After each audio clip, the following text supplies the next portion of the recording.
ऊर्जा मराठीमध्ये आपलं स्वागत आहे. तर आजचा विषय आहे 40शी नंतर कोणता योग सर्वोत्तम आहे. कोणती अशी योगासने आहेत जी 40शी नंतर तुम्ही रोज केली पाहिजे.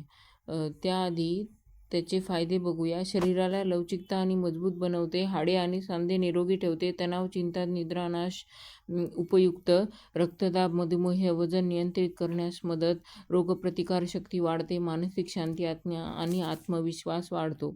तर पहिला आहे ताडासन, दुसरं आहे वृक्षासन, तिसरं भुजंगासन, चौथं शशांकासन म्हणजे बालमुद्रा, पाचवं आहे पवनमुक्तासन, सहावं आहे सेतुबंधासन, मार्जरी व्यामासन म्हणजे मांजर गाय आसन, पश्चिमोत्तानासन, त्यानंतर प्राणायाम, अनुलोम विलोम, भ्रामरी आणि डीप ब्रिदिंग दीर्घ श्वास घेणे, आणि त्यानंतर ध्यान.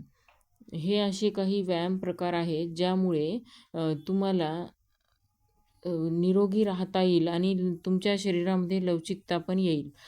तर ही योगासने रिकाम्या पोटी किंवा मग जेवल्यानंतर 3 तासानेच करावी. योगाभ्यास हळूहळू आणि आपल्या क्षमतेनुसारच करावा.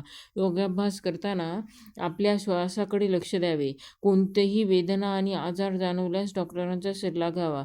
केवळ नियमिततेनेच योगाचे खरे फायदे मिळतात. जर तुम्ही हे आसने रोज केलीत तरच तुम्हाला त्याचा फायदा जाणवेल. 1 दिवस केलं, 2 दिवस सोडून दिलं तर तसं जमणार नाही.